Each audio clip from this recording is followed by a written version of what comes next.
Greetings, Dr. Mao, Dr. McConnell, Dr. Hertake, esteemed colleagues, and my dear friends. I thank you for selecting me as the first recipient for the Legacy Award. Now, the word legacy in my context suggests one who goes before, providing a legacy for those who follow. I shall speak in this context, and I shall cite but one example in the interest of time.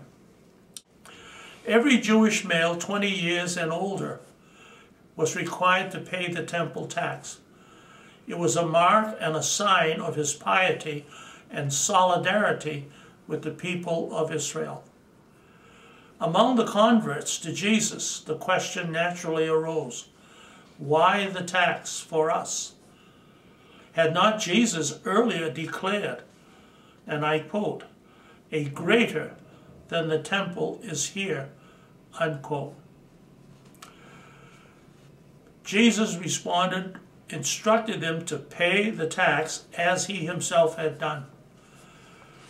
It was not a confessional situation, nor was it an issue central to the faith. There was no retraction that had to be made. Therefore, it would be needless to shock, to agitate, to offend, producing a needless rupture between the people and the disciples of Christ. It would drive them from hearing the gospel. Such was the legitimate compromise as practiced by Jesus.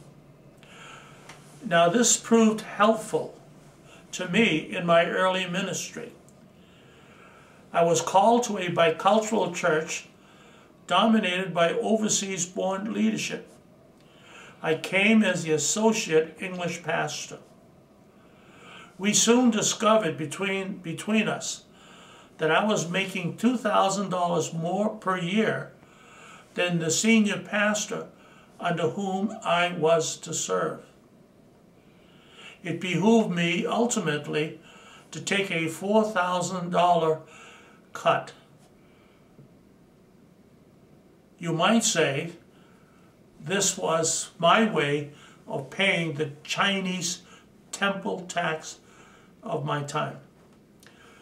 This missiological sensitivity, this compliance step, minimized misunderstanding and resistance.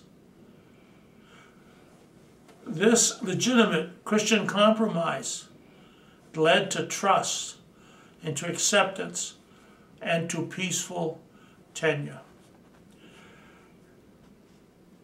Cross-cultural concerns, its challenge is still with us.